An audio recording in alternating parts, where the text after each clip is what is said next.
Now, during the time that Joe Adamusco and I were making Spitfires each and every year, pretty much each and every year, Joe had made, I don't remember, 3 or 4. I had made 3 or 4.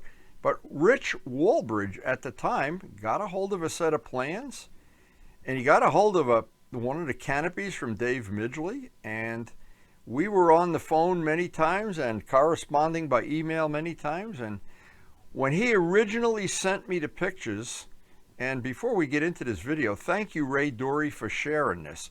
Ray donated some of the original discs back that have these pictures on them, and they're quite old, and they're still in pretty nice shape. And the presentation, I hope, is going to make Rich WALBRIDGE happy anyway. Anyway, he made this rendition similar to the model that Joe had. I think pretty much the paint colors were similar, but I'm not sure. And I'm not sure if he corresponded with Joe over the paint job, but it does have the invasion stripes, one of the key features. And the cockpit detail on this is really, really good. Rich, my hat is off to you for replicating some of the things I had on video, and it looks like he even added to that some other things. He's got, looks like the map in there or whatever, but I looked at some of the pictures in this set. You can see the cockpit detail even better, and it is really, really well detailed. And in a lot of ways, the detailing of the cockpit on the models Joe made and the models I made, and I know several other people have made Spitfires. We hope we can get them all. I can get enough pictures that I can do a little presentation.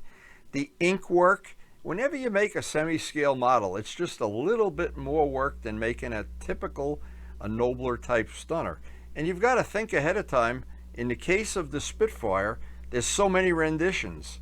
There's so many variations. There's so many different, you can't even start to mention how many different things are. Different canopies. There's bubble canopy ones and the typical canopy.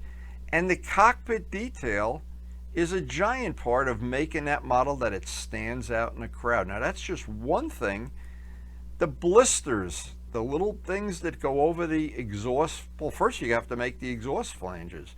So I had made some many times. I made little castings out of a rubber mold with epoxy, and I had made some with aluminum on some of my Spitfires and Seafire, but it's still a lot of work. Now, in this little photo set, the only thing that's sad about this, I don't have any video to add on to the end of the photo show.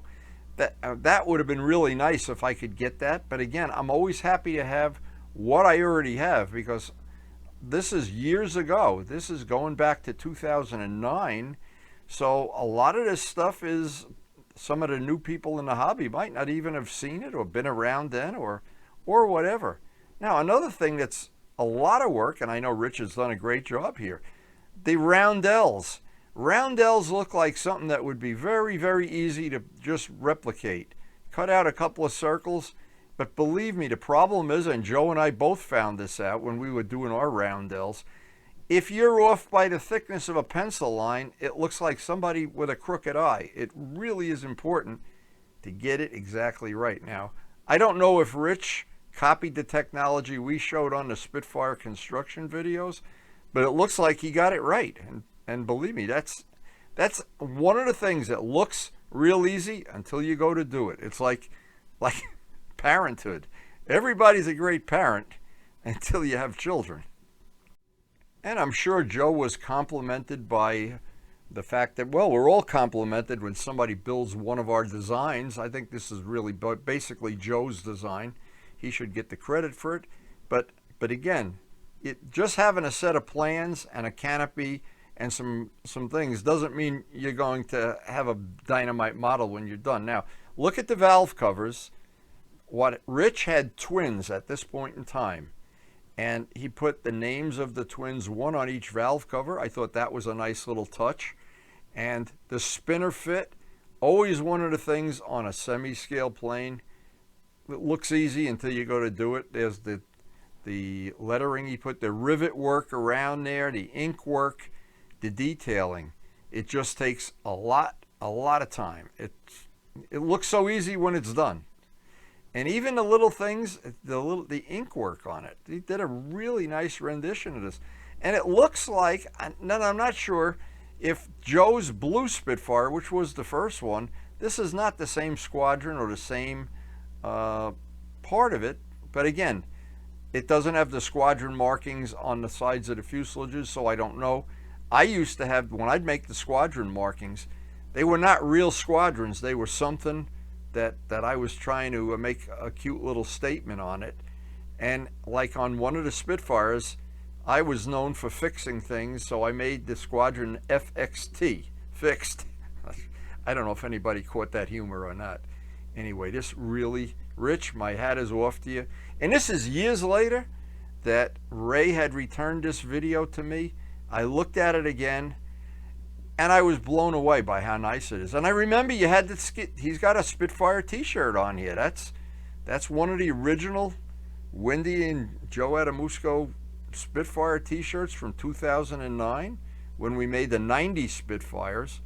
And the only thing I don't have here, Rich, I don't have any pictures of it flying. I don't have any video of it. So sadly, that's one of the short things. I always like to, when we get this old footage, I wish I had some fly-in footage. And if you do, or you can find somebody that has any, I'll gladly tack it onto one of the videos in the future. And I do appreciate the quality and the attention to detail that you put into this model.